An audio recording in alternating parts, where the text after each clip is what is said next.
Okay, I'm gonna do my got it. Okay, we are the MMC Education Committee. This is our multicultural community forum. And tonight we're happy to have Rhea Cote Robbins with us and a little bit of her background. She was brought up bilingually in a Franco-American neighborhood in Waterville known as the South End. She currently lives in South Brewer. Rhea is the author of creative nonfiction memoirs titled Down the Plains and Wednesday's Child, winner of the Maine Writers and Publishers Alliance Chapbook Award. She's the editor of Canuck and Other Stories, an anthology of translations of early 20th century Franco-American women writers who wrote about their immigration experience. She's the founder and director of the Franco-American Women's Institute, FAWI, I hope I'm saying that right, which disseminates information about the contributions of the French heritage women's lives. FAWI celebrated its 20th anniversary in 2016. She edited a book collection of 130 French heritage women's submitted works to celebrate FAWI's 20th anniversary, titled Heliotrope, French Heritage Women Create. This book project was crowdfunded by the Franco-American community and its many supporters.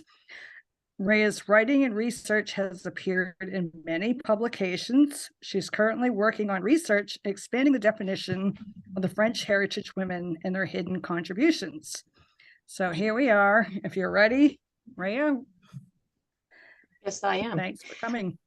Thank you. I just want to thank Barbara for inviting me. I guess we were in classes together.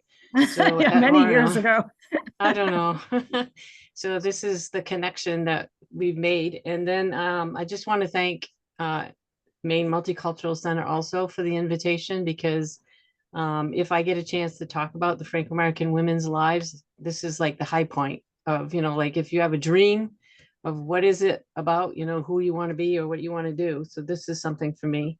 But the actual process, I think what I'll do tonight is I have a short piece that I'll read first, and then we'll go through the slide presentation. There was 2 files to download. One was what I call there were 10 points of why do we look at the Franco-Americans. I hand this out usually at talks because not everybody has the background.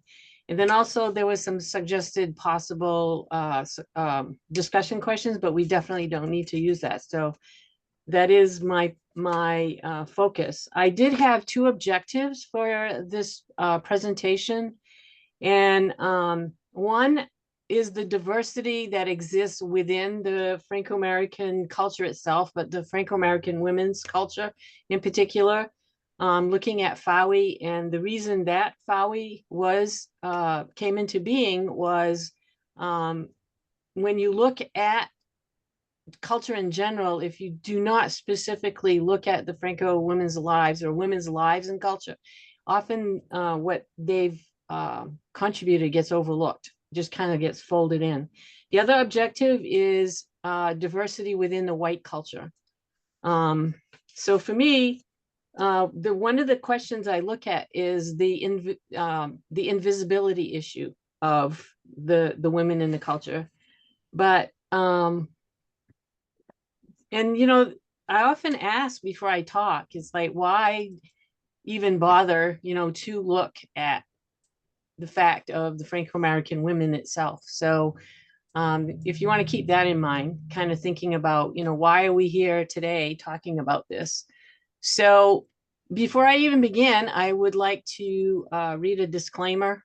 It's like, I did not create the atmospheres that I'm about to present on, but I do, as a writer and an artist, observe and comment and write and create in response to these atmospheres. And these are conditions which are listed on that sheet if you downloaded it. If not, I can bring those up in a bit. But one of the suggestions, or one of the reasons of the Franco-Americans being part of this process of, the diversity of the state of Maine is that there were language laws that were put on by the Maine state legislature, and starting in, well, there was one that was before 1919, but the major one was 1919, the first language law put on the books that were forbid French to be spoken at school other than the language of instruction. That was the year my mother was born. And then until 1967, there were 3 legislators that brought a Bilingual Education Act that was put in the Maine state legislature. So you have at least 2 generations of Franco-Americans that lived under the strictures of laws that were put on the Maine state by the Maine state legislature in regards to the language. So what I like to look at within the context of FAWI and how FAWI, and I did not alone do the Franco-American Women's Institute. There were many women that we worked together in coming up with the definition of what the Franco-American Women's Institute would be like. And one conversation that I remember particularly, the woman Katie Bossy was half. She was a part French. So what she wanted in the definition of what FAWI is about, if you look at the lead webpage, there's a definition of what FAWI is about, is that we needed to be inclusive. So to make sure that Katie did not feel left out. So there were a lot of women that worked on this process of bringing FAWI into being, and Kristen Langelier and Susan Panett and people that are on this Zoom are all part of that work. So, and that is the reason why the thing that happens is there is a diversity within the culture, so that if you look at Lewiston, or if you look at Waterville, if you look at Fort Kent, if you look at any town, even the towns that do not identify as Franco-American, the personality and the way of being Franco-American, I believe, this is my belief, this is up for discussion, on the geography is defined by how those people are formed. And we'll talk about that when I look at the PowerPoint. So the future work of FAWI is based on the works of the past and past generations. And how many pronged approaches can you take to try to look at the culture and what the women's culture in the hundreds and hundreds of thousands of ways of looking at the diversity within the culture because of those particularities being, so different.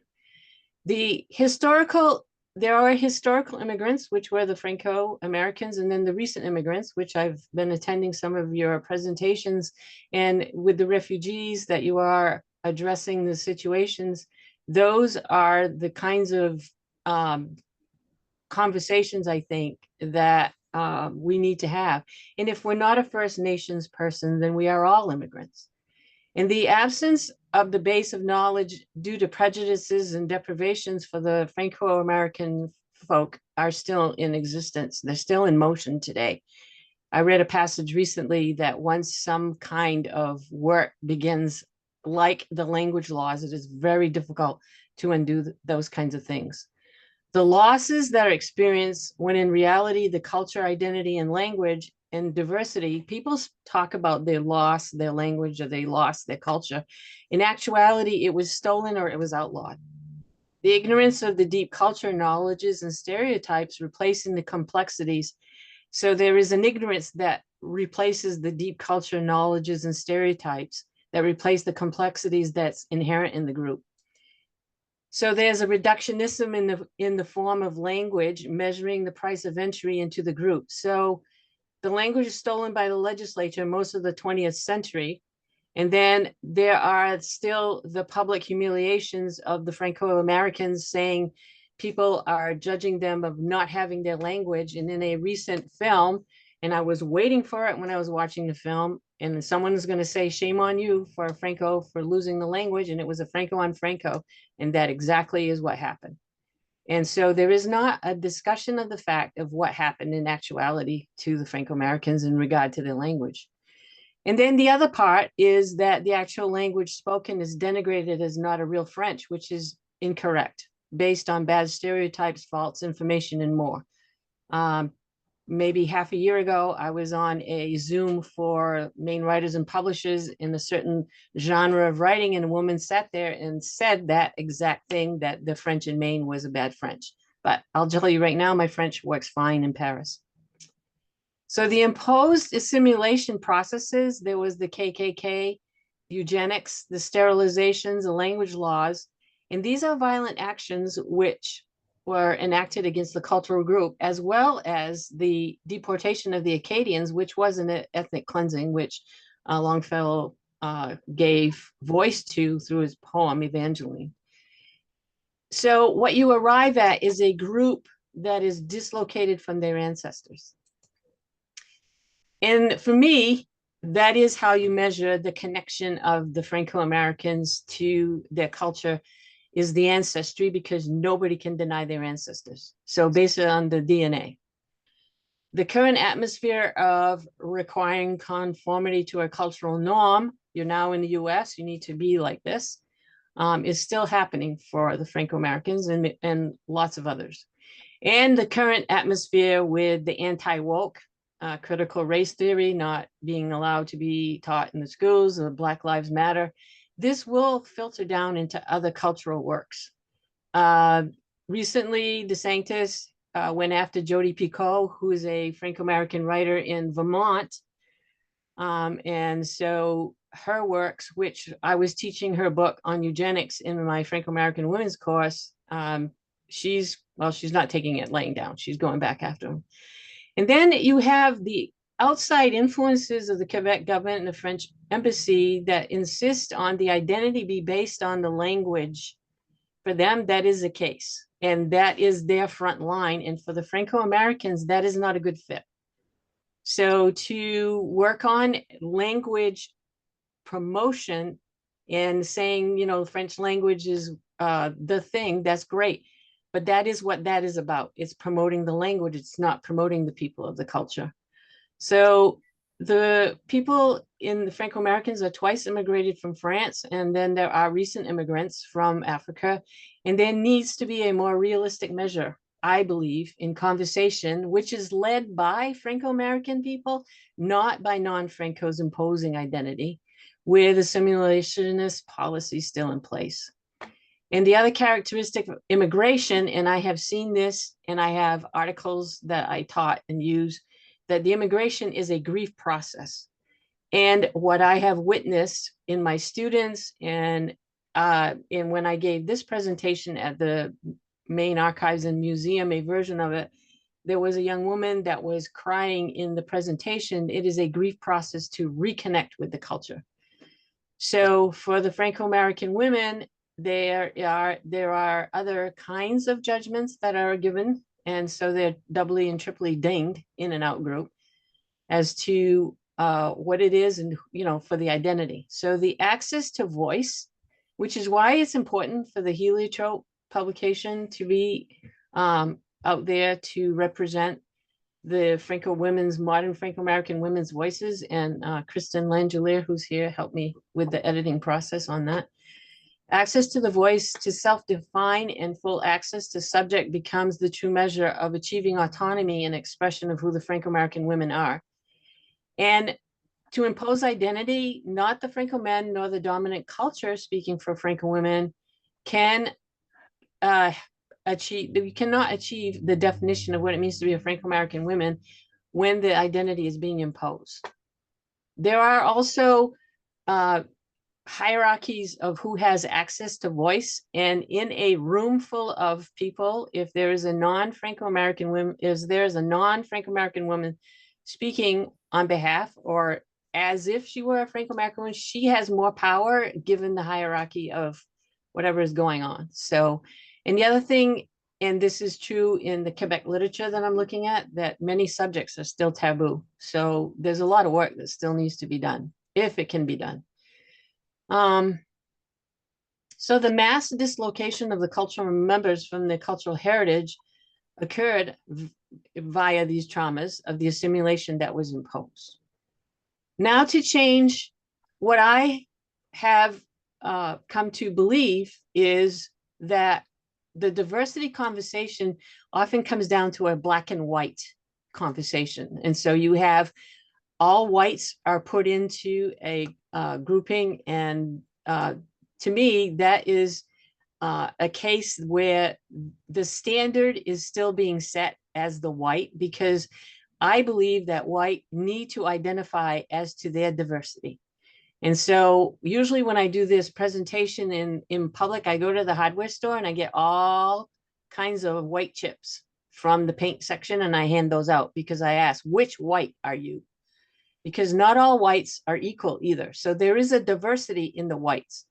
And so as long as the whites get away, because we're not all the same, if they never have to identify as to who they are within the context. See, for me, I think that's part of the conversation too that adds to it. And for me to be called white is also a truth, because stereotypes are true, right? One of the things that needs to be addressed are the stereotypes that that are imposed on the identity.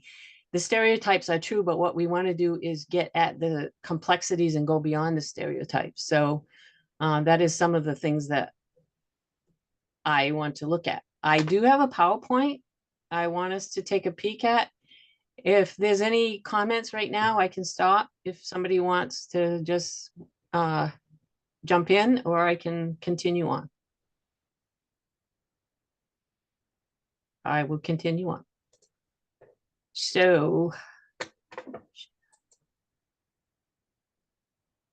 let's see. I need to do this correctly.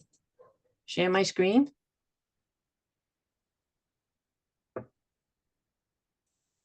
And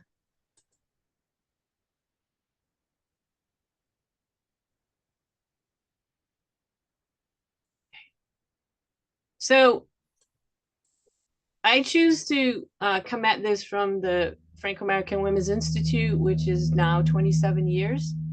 And this is the story and meaning of what it is to be Franco-American in the state of Maine. So again, I asked the question of why focus on the French heritage women? So focus on the women's voices and their works of art. I really believe that a fantastic bridge is for people to talk through their works of art, whatever that is, however they define that. So as a representation, and the modern voice is important. And not based on nostalgia, because for me, if we're looking at the romantic part of the story or the nostalgic part of the story, where I understand story to be doing is to be a problem-solving mechanism. And so if we are only staying on the surface of story, and you know, those are perfectly fine. They have their position in society where those things are needed at some point. But if we are trying to get at the problem solving of what it means to be Franco-American and female, we need to go beyond the nostalgia. The focus has been to promote the voices and the diversity. And the work that's in the heliotrope, I'm using that as an example, is both in French and English. The French, for some, they have the language, which is a truth. And for some, they do not have the language.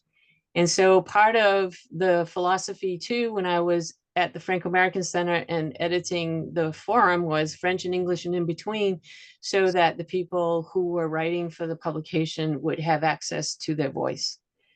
So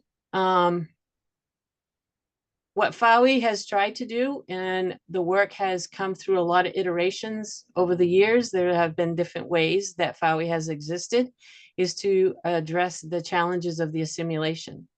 And this group came about as a very complex and cultural challenges that Franco women, all Francos, but in particular, I speak to Franco women. So for me, the inclusion piece, and I know this is probably, oh, yes, we know this already, is one of the things that we have in place, but also something that we need to think about in terms of what is absent. Because if I am to think about, I'll just give you an example of, say, like the Maine literary representation of the authors of the state of Maine, you will find the lists that are put out that Franco-American writers are absent, as well as Native American, indigenous writers. So one other example I can give you about inclusion when people are working at, and this is a challenge all the time, is the women's suffrage exhibit, the website at the Maine State Museum. The women, quote unquote, diversity women, ethnic women, Camille Lassade-Bissonnette, who was Franco from Lewiston, was a suffragist, and Pula, a woman that was from Indian Island, they are not on the main web page of the suffrage exhibit. And I have asked and asked and asked for them to put in. So I've given that up. But there are times where it looks like there's inclusion, but inevitably, I would say that there are people missing. So one of the complexities for me, I think that we need to think about when we look at culture are the things that are hidden and not the stereotype, not just the stereotypes, the Festival Franco, I call it, those things which dwell on the surface, which are definitely part of the culture, but what we want to understand are the diversities and the complexities.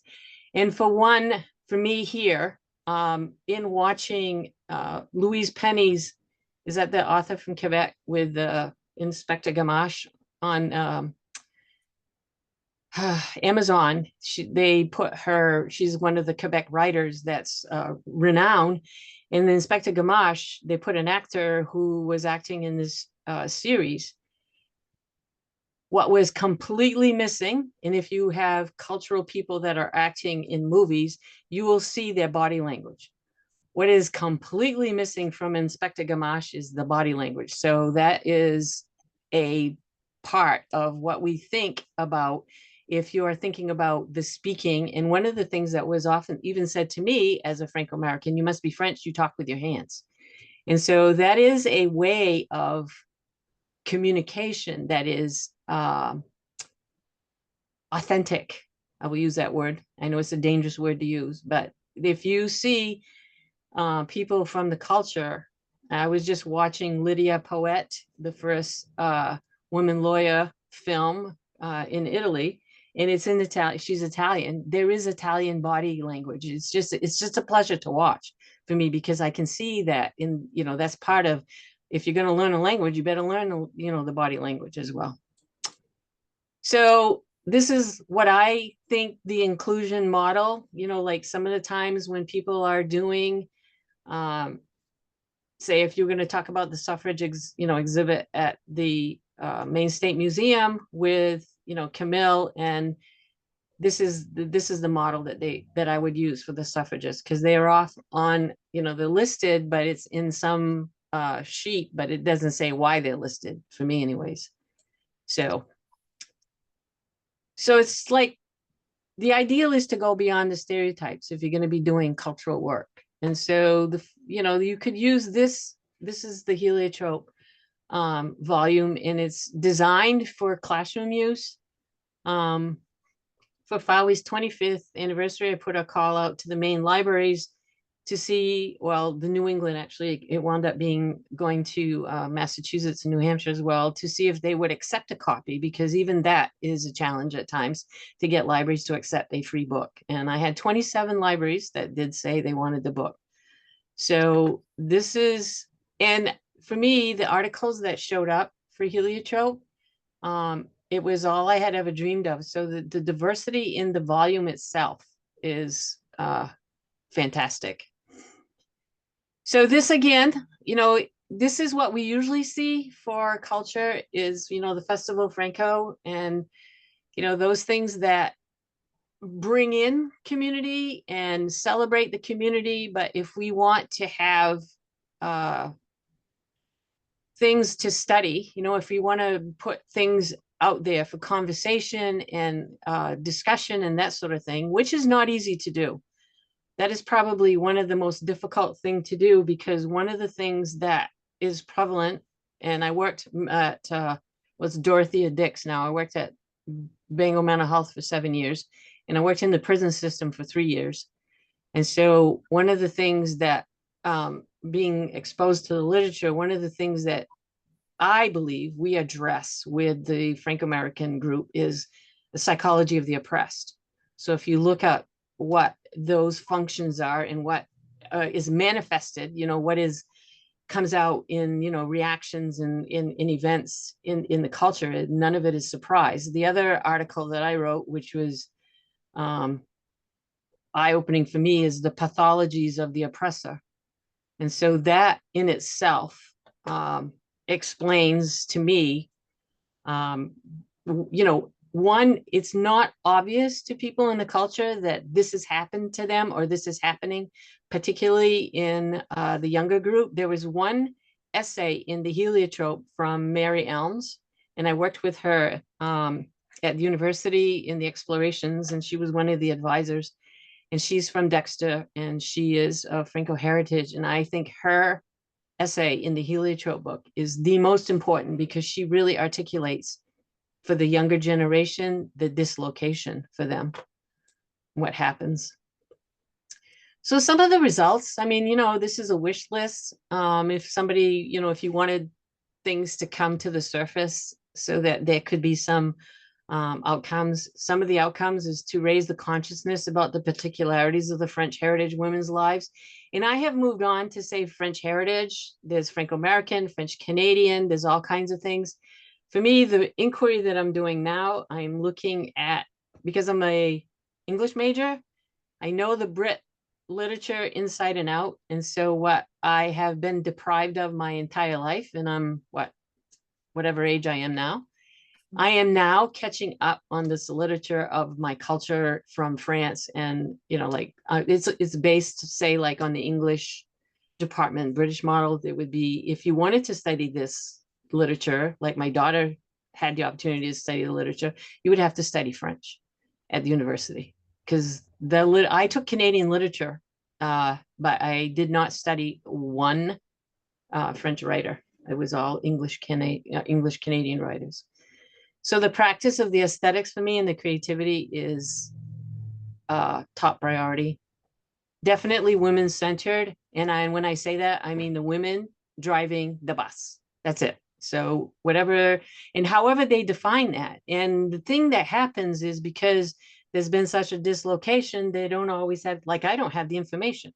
You could use me as a map because I was in denial. I mean, I know all the pits of trying to get back from wherever I was with this whole cultural dislocation piece. So for me, the new wave of voices leaning toward the future, respecting the past. I respect the work that has been done by the women, but it's not the lead voice. And then the journey back to the self. Finding new meanings, the diversity in the group of voices, identity is key to finding the meaning. What does it mean to be Franco-American heritage and now? It doesn't mean what it means in Quebec. It doesn't mean what it means in France. It means what it means here because we've had our challenges, and some people have a inkling of the stories. I mean, it's just like I was going through, I just put my father's name in Google, just this kind of like genealogy 3 nights ago. And my grandmother, his mother, my meme, was adopted by an aunt. And I never had the name of her real parents. And there it was. I mean, this was two days ago. So that's how it's difficult to have access to stories of the family, right? And the crucial element is inclusion rather than exclusion. And the language piece for me excludes because that is it's a huge barrier for so many people.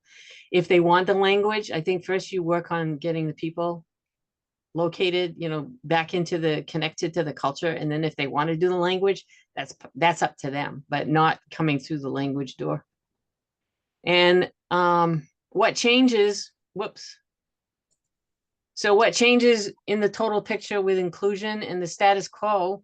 What, like you have your dominant culture that has long been in control of the Franco-American identity. That has to change, and they're challenged if the Franco has a voice.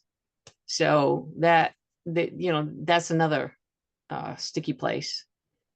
And what does inviting look like? Does it, this is also a class question if you really think about it.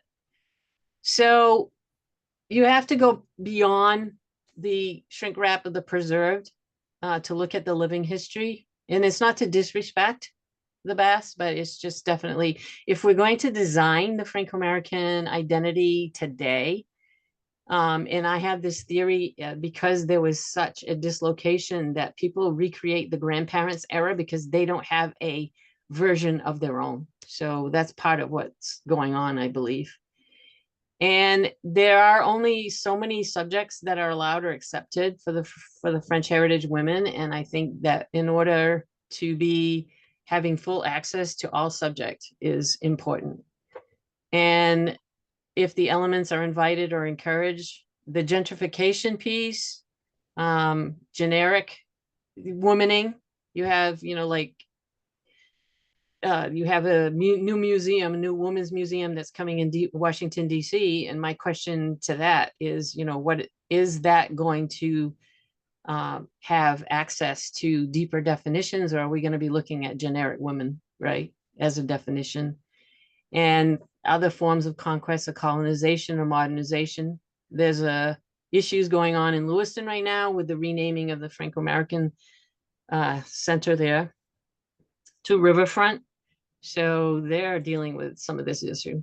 So the standards, I don't know who defines that. I'm not sure. That's just a question in my mind. And then how to understand the standards. And by standards, I mean, the connection back to the culture, right? And whose standards? I mean, that should be up for conversation.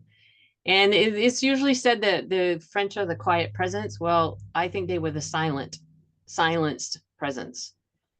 So for me, it takes time to address the generalizations and to create safe spaces and to go beyond the touche contests and language tables and that sort of thing so that you can get a deeper meaning.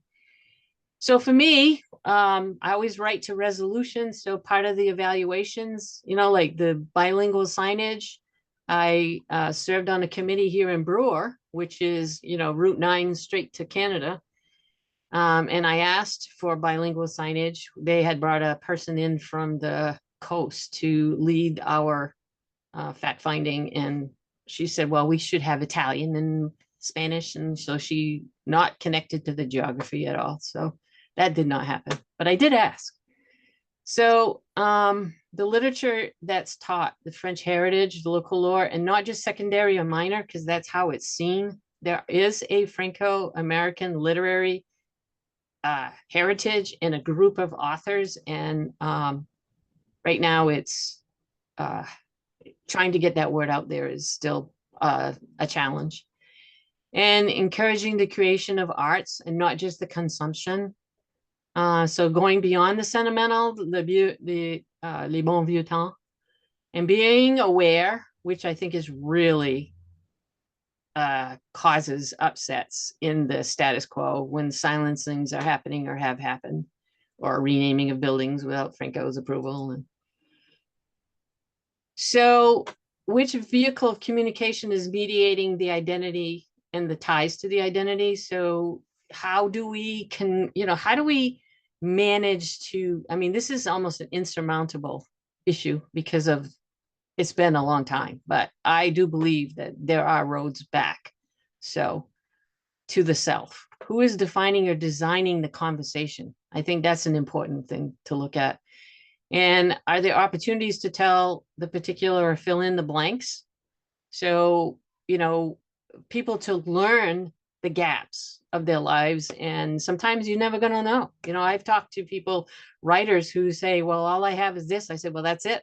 Right from that. That's good, And again, because we're white, it's a color like all other colors. And so, but they're not all equal. And one of the hardest works I've had to do was to prove the diversity of the whites to people of color in my lifetime. So, and when I say north facing, like if you're thinking of cultural ideologies looking, to Canada, as opposed to say for the US, the corridor of the US often looks to the south with the Spanish and the whatever, but we have Maine, more of Maine in the geography sits up in Canada.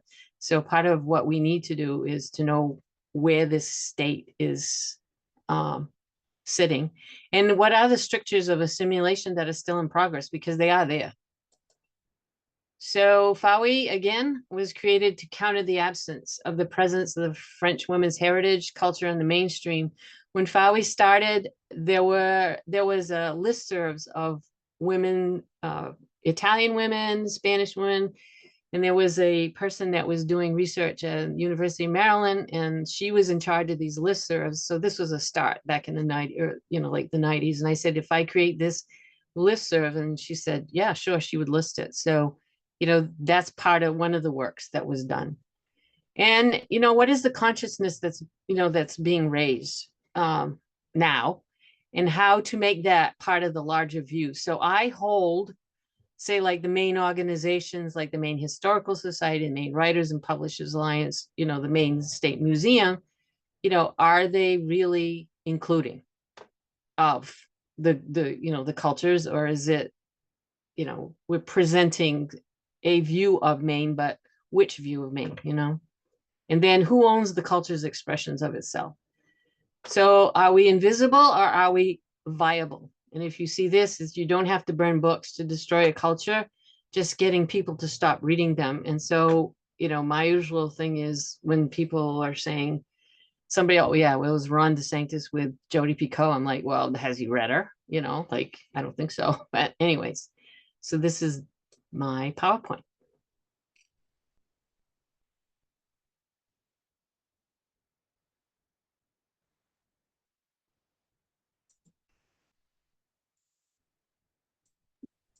Are we good?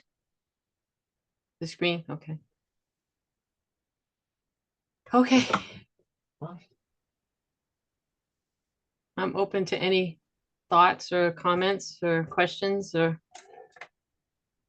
reactions. Yeah, a question. Yeah, can you speak to the aspect of your French heritage? Like, how did you know? Well, you knew that you grew up in Waterville speaking French, but what was the French connection? I said, did you have multiple generations in Waterville, or somebody came from France, somebody came from French-speaking Canada? I was completely surrounded by French. So I grew up down the plains in Waterville, the South End, and there was, everything was in French. The florist, the dentist, the mass was in French back then, and because I tune out the sermon. I think that's where I learned not to listen to French. So the thing about the language is my parents' friends or whatever, people would come and they'd say to my parents, in French, they'd say, you're letting her speak English. So that was a judgment of how I had given up the language, but I think I did that. I don't remember in a sense of doing it like consciously, but I had a brother that was 4 years older, and whatever he did, I had to copy. And I think he was at school already and he made that decision. And so I said, yeah, me too. Did you go to parochial school or to the local public school? Yes, I served 9 years at the parochial school.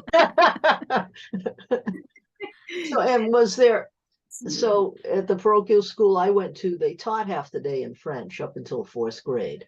So they did. Sorry, go ahead. Sorry. I was going to say, was that part of your experience as well? They stopped that the year before I went in. Okay. So at my age group, I think that there were people that were not having the language, because I did have people that I went, I was at school with that did not have the language. But yeah, but I totally understood, could respond if I wanted to, but I was a tête de pioche or a têtu or whatever. But yeah, I was walking away. And we did French, Latin, and I knew 3 languages, right? We did everything in French, Latin, and English. So yeah. We were brats. I was a brat, total brat at school. Were you 8th grade?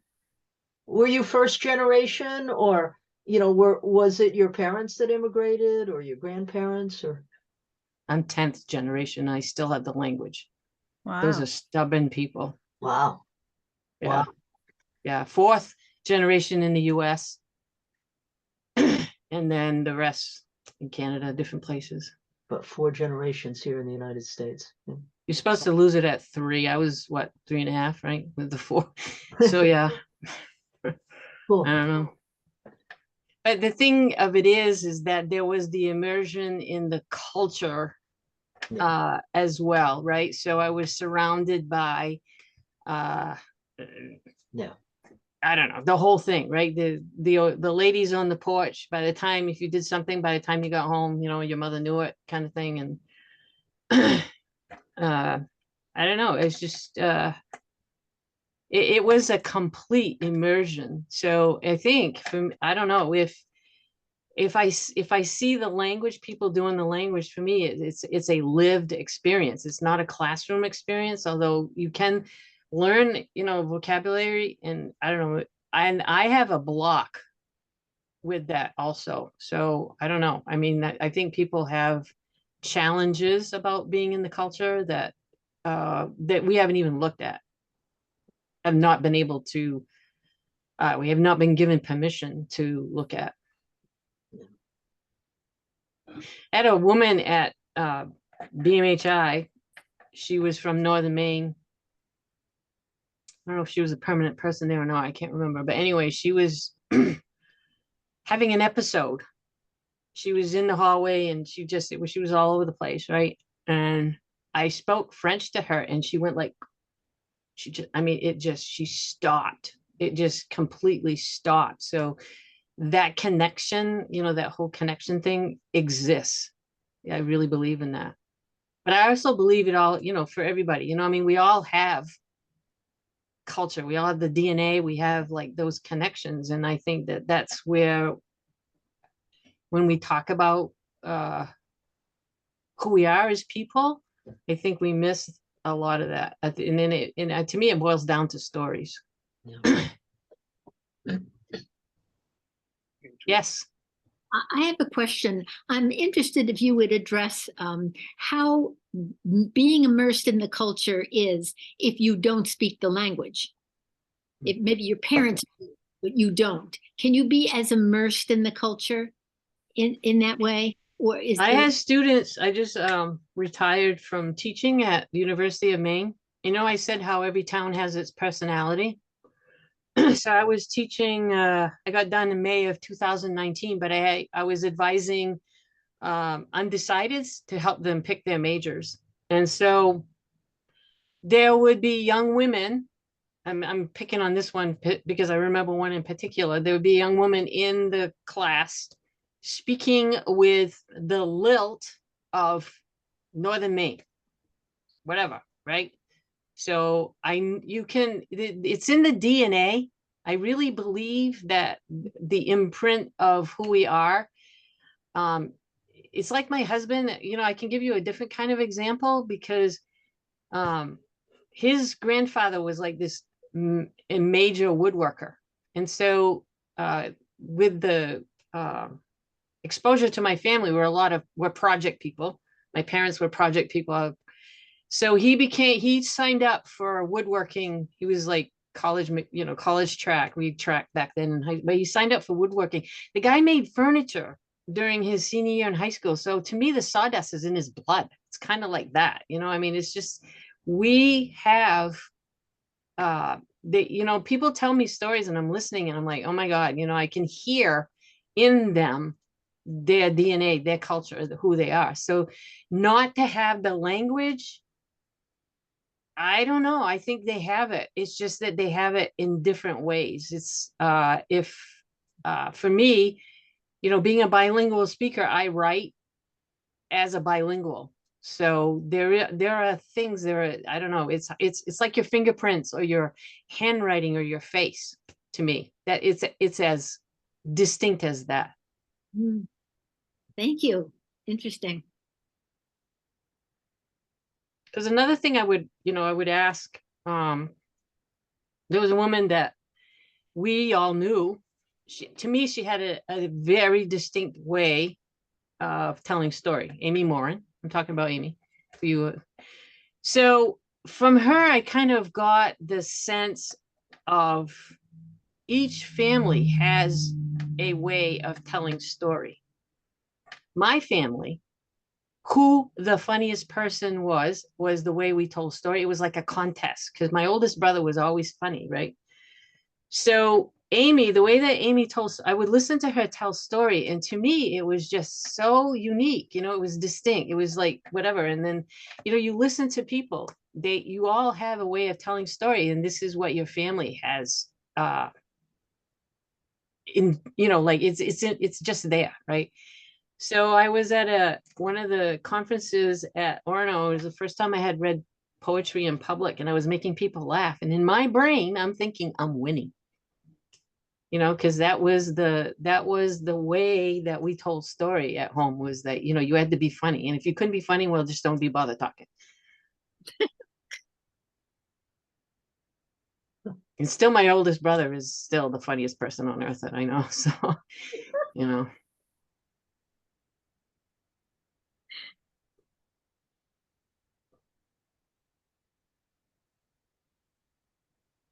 Did I repeat a lot? One of my questions I had coming here, I have a question for all of you. Did I repeat stuff you already knew?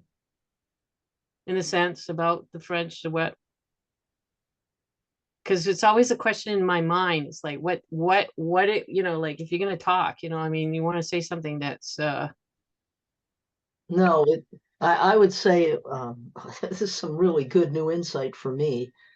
The idea of suppressing and the ways that the culture was suppressed, that you don't even think about. I mean, I certainly was aware of discrimination. I was aware of how French were considered lesser, and there were, all kinds of ways that they let you know that. But I didn't know there was a law against having the language in the schools. And then the way that we're suppressed and silenced. Some of the ideas that you brought up were like, oh my God, it's true, but nothing I had thought about before. So I appreciate it. So no, very, very interesting. And then that Okay. whole idea of, the present, right? Versus, our grandparents, French Canadian culture or whatever, but how does that persist into the present? It made me think of like indigenous people, and if they're not wearing Indian headdresses and feathers, what's Indian about them, and it's something much deeper and particular, as you mentioned. And I never like kind of brought that home to my own culture as well.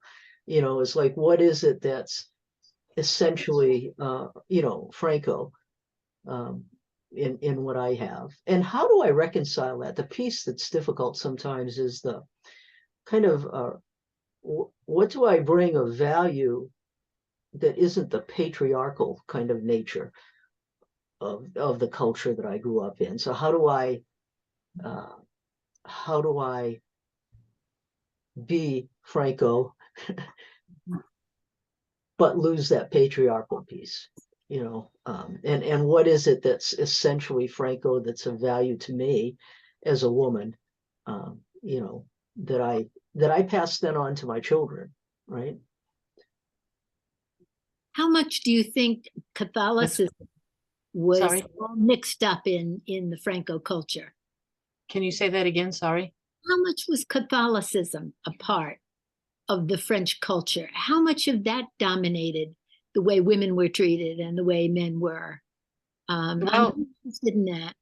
Yeah, the thing about the Catholicism with a lot of Francos, that would really cause a huge riff of a conversation. But for me, because I was before Vatican II, I was pre-Vatican II and post-Vatican II at the school.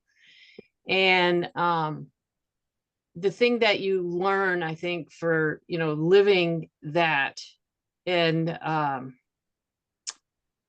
I see so what I'm talking about is like the nationalist church. So there was the language, right, that we had the mass in French, and then it went in Latin, right? And then it went, they turned the altar around and they faced the people. I mean, that just blew people's minds, right? So living that. So the thing for me is, and then I was the last 8th grade graduating class of that parochial school. They had another year, 2 more years, I think, after that. But so I see in my life, right, my kids were rebels.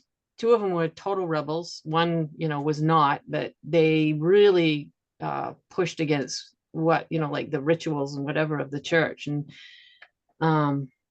so I see it in my experience, and this is just me, right? Because I can't speak for everybody else, but this is for me. I see it as a template that was laid on the culture, and people, if they'll have a Franco celebration, they'll have a mass. But I know a lot of Francos that are not Catholic, and they've gone in a lot of different directions, and so and with the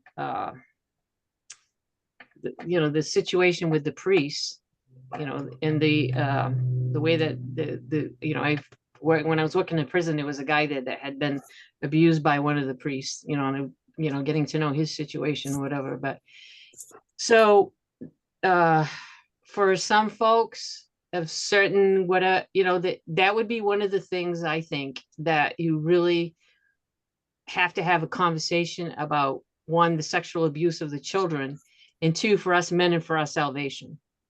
So like in church, I would yell out, for us people and the salvation, And in the interesting thing that the UN, the rights of women, that they have a statement that is based on the French woman that wrote the rights of women. Of the countries that reject those rights of women, the Vatican is one of those. So they are right there with the Taliban. So this is a current situation where the Vatican rejects the rights of women that the UN has put out. So,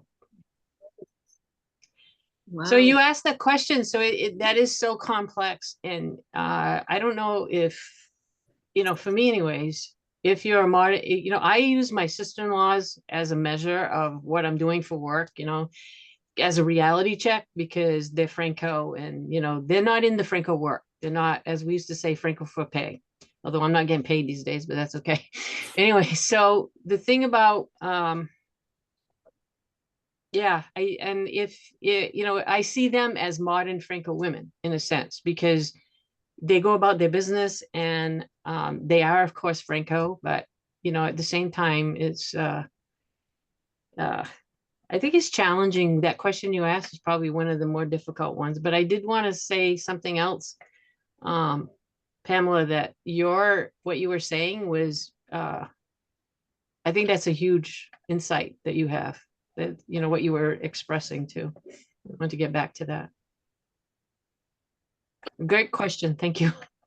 The church was kind of, it was kind of the organizing principle in our community, and kind of the leader of the Franco community in the sense, and kind of what brought people together and kept the culture together in a way that preserved the language in a way.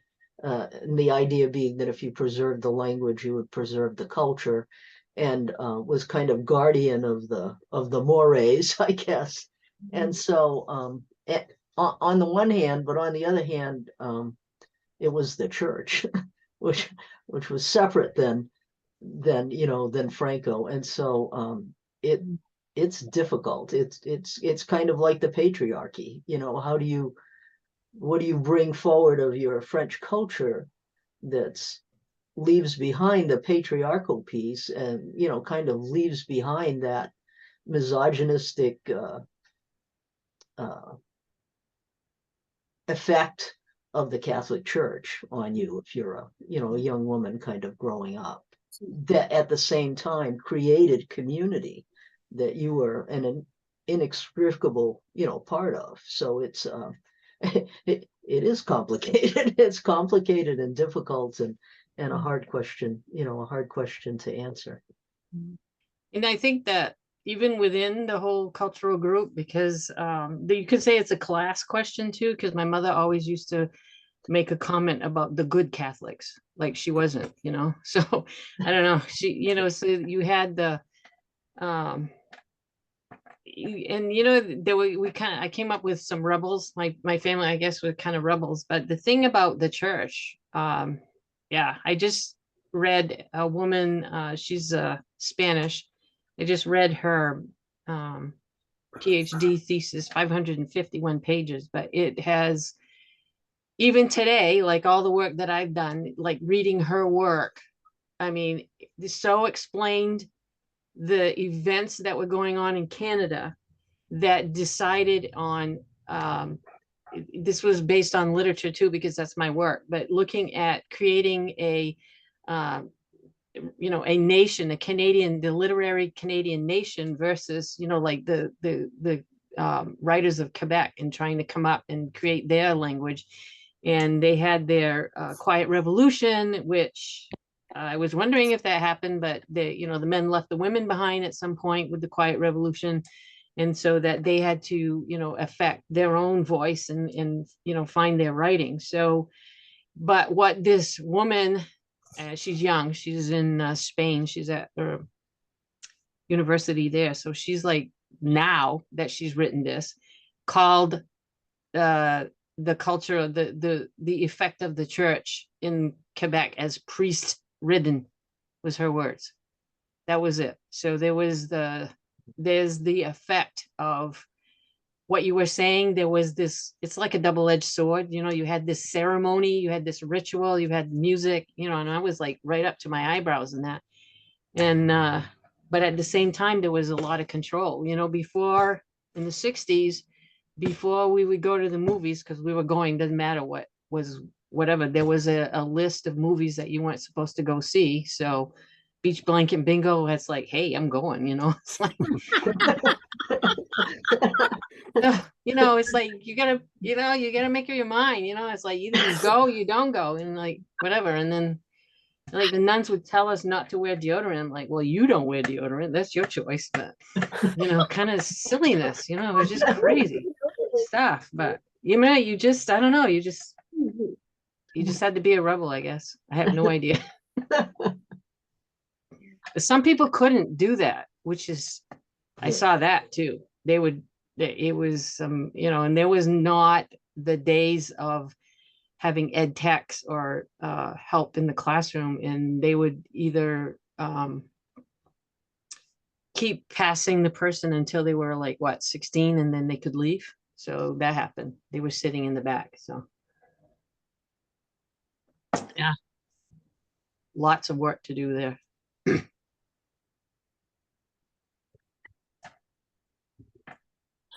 I've got a question, Rhea. This has been really interesting, and it seems like there's a combination of the cultural work and and the political work that it leads to. And where I'm coming from is I came to Maine. I'm a refugee from New Jersey. I came here in 1977 to work in the woods. I had some forestry background, and I ended up logging and working with an organization, a ragtag group called the Maine Woodsmen Association, who some of you are probably old enough to remember. And it was pretty wild. Well, we were trying to organize basically a union of independent loggers. And it foundered after a few years. But that threw me right into the middle of rural, working class, Anglo Mainers and Franco-Mainers, and also Francos who came down from New Brunswick, Quebec to work in the woods, and the divisions there. And they were both totally foreign to me. I'm a Jewish kid from New Jersey. The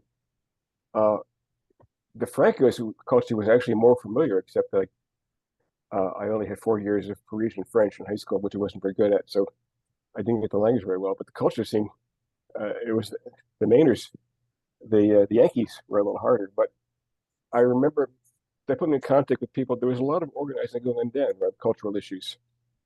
And some people who were doing that, and they sort of tried to educate me. But I'm interested in how you see this as a continuation of that struggle, which was happening 45 years ago. Funny, because I used to do the paper in the 80s for the Woodsman. I used to do the layout for your Oh, really? publication. I Yeah. remember. I was the newsletter guy Ah, for a Yeah. few years. Yeah, that's Claire funny. Baldock was involved, and I was doing the Claire paper was one for of the them. people who went out of her way to be some sense to me. Yeah. She was Oh, a great part of it you influence. have, part of it you have Susan Panett here, and then Kristen Langelier. So they are definitely colleagues in in this. What I don't even know what you'd call it. Struggle. I lately my brain in the morning is I come up with the battle for the Franco-American identity, in the state of Maine. But Susan can speak to her work too, and Kristen wants to talk to who she wants to. But I think that what you were experiencing then in terms of the militancy or whatever the work was, I think that there has been work that was done. I'll just name a couple of things that's recent and kind of what's kind of gone sideways. There was Barry Rodriguez was at University of Southern Maine in Lewiston, Auburn. He had a Franco program there. And then when USM went through the cuts, Barry was tenured and he got cut. Barry had, he's one that had put out also an anthology of Franco-American creativity. And there was a Franco-American collection at that was also there that was being run by Francos at the time. Barry had done a lot of work on the Canada Road, which is coming down, from Canada through whatever, I forget the towns right now. And there was a lot of mapping and, like the cellar holes. I went one time to find the cellar holes. That was at one point of it. What happened to his work, when he was cut, the work was either erased or gone, and the collection has not been in under Franco leadership since Barry has left.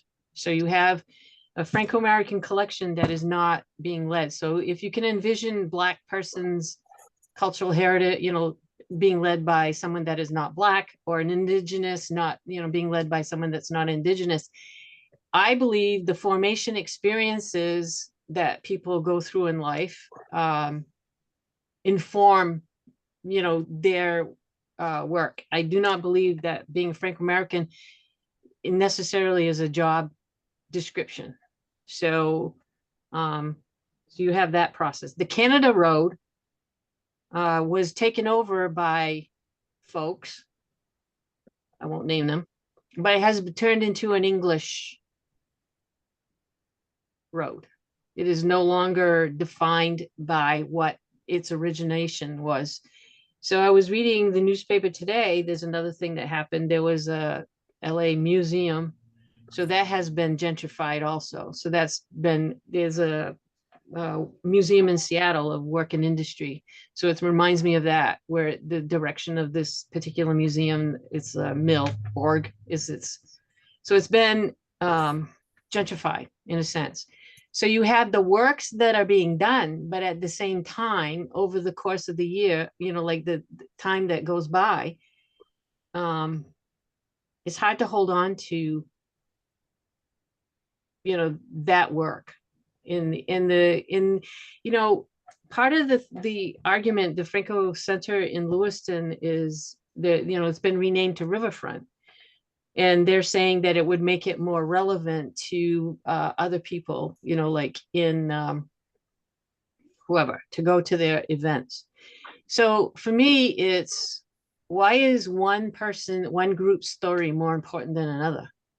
At that point, then you're not even talking about what does that story mean to Lewiston, in sense that, why does Riverfront tell better the story of Lewiston than whatever it was named before, the Franco-Americans, whatever. And millions were put into that building by, you know, there was a woman that was a guru, fundraiser guru. I mean, she's just magic money, whatever. So the thing that you're asking, I think, right? I don't know if I'm getting at it. I mean, if Susan or Kristen want to jump in, I think that, you know, there is the advocacy, but because of the psychologies, one, you know, the pathologies of the oppressor, and two, the psychology of the oppressed, the conflict that happens in regard to the work that's being done and the misogynistic stuff that comes up, right? The things that has been said and done in the past, or, you know, like in the 80s was, you know, and blink, blink, nobody said a word, right?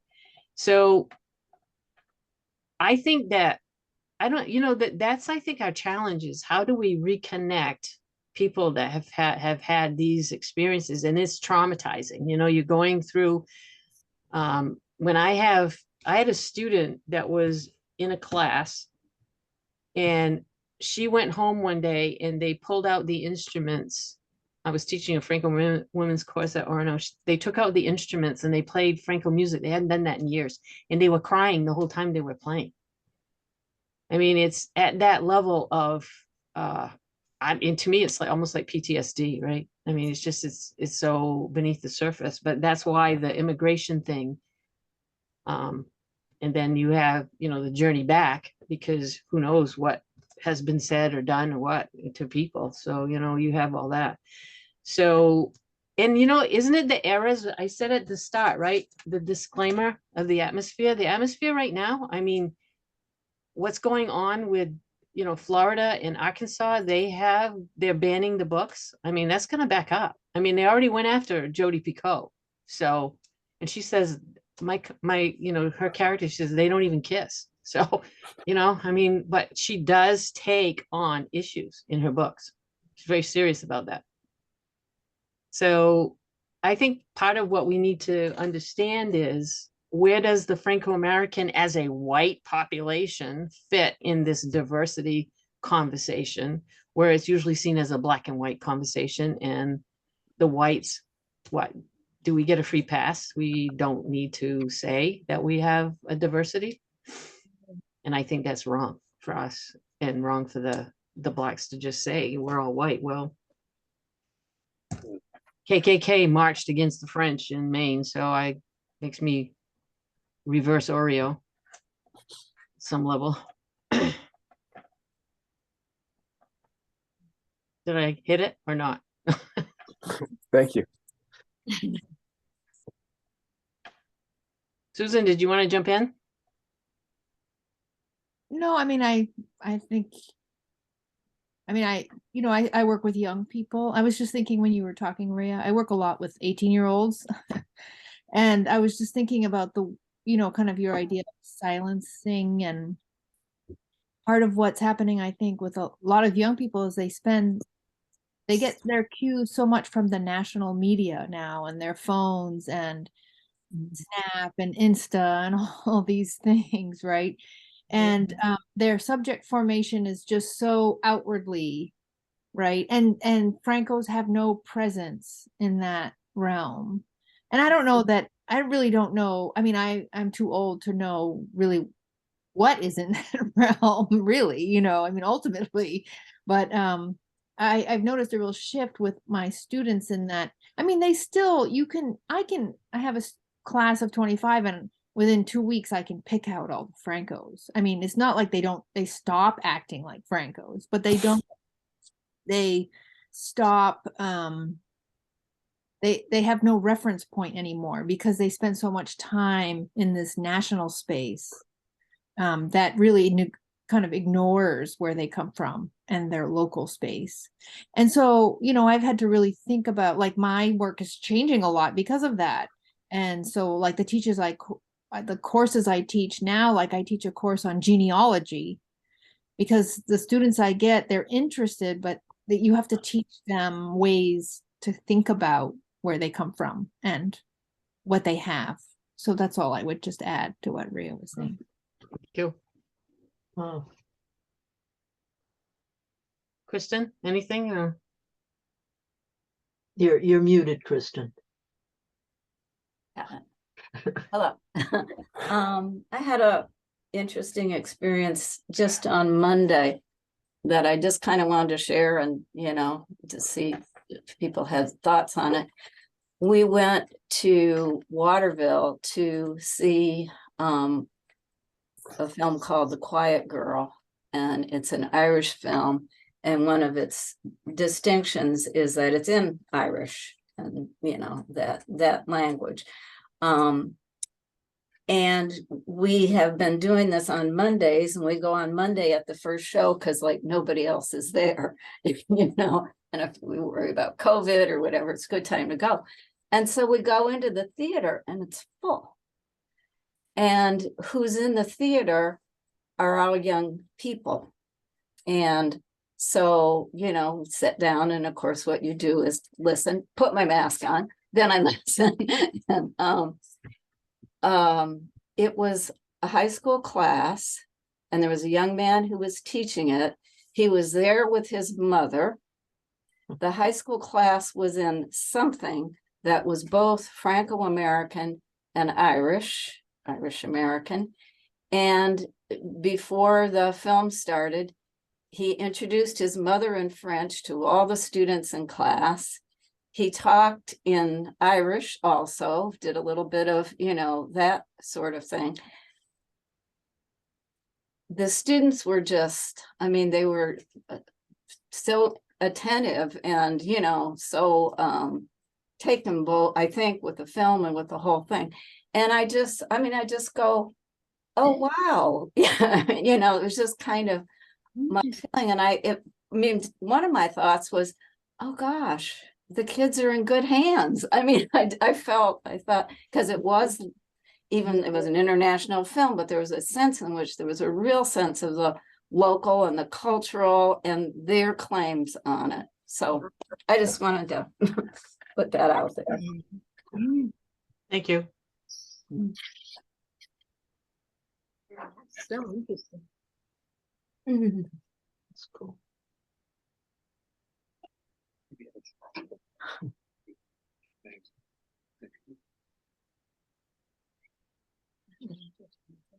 Anyone else have testimony or comments or observations or?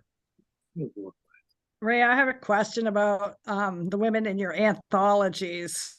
Did you find these people from teaching or just from your organizing? Is it all these people that you edited? Yeah, there were, I was had the connection. I was trying to think where the era was or what this process was. I think that part of the thing was, how Susan was talking about the tech, right? We're coming from different eras of tech. So I think I might have had just a bunch of folks that, connection to. And I think I put out a call for works like to the main writers and publishers, or I'm trying to think where else I had put out, but there were a group of people that had also, well, if you look at the Franco Women's Institute, there's quite a few women that have written creatively and from classes and that sort of thing on there. So I think that was where the work came from. But both Kristen and I were like, our mouth was just like, because there was this guy that we had worked with for years and years with Old Town Project, and he had this daughter who was a sculptress, who was a sculptor. Unbelievable work, and never mentioned her. We did not know she existed, and she submitted these pictures of these sculptures. It was just amazing. And we did a presentation. We kind of went around in different places in the presentation. She brought some of the works. We had no idea, and she was in Old Town. And we were at Orono, and all these years, we did not know that this man had a daughter that was a sculptor of this magnitude of this work. There's pictures of her work in this book. So yeah, we kind of like got set back on that one, It was amazing.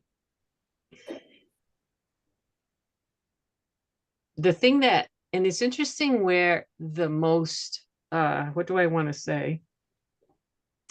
The variety of the work that was submitted, but the most avant-garde type of material, where that came from. And then there's a couple of pieces in there which I term more traditional, more of the the romanticized type of writing, which that's surprising.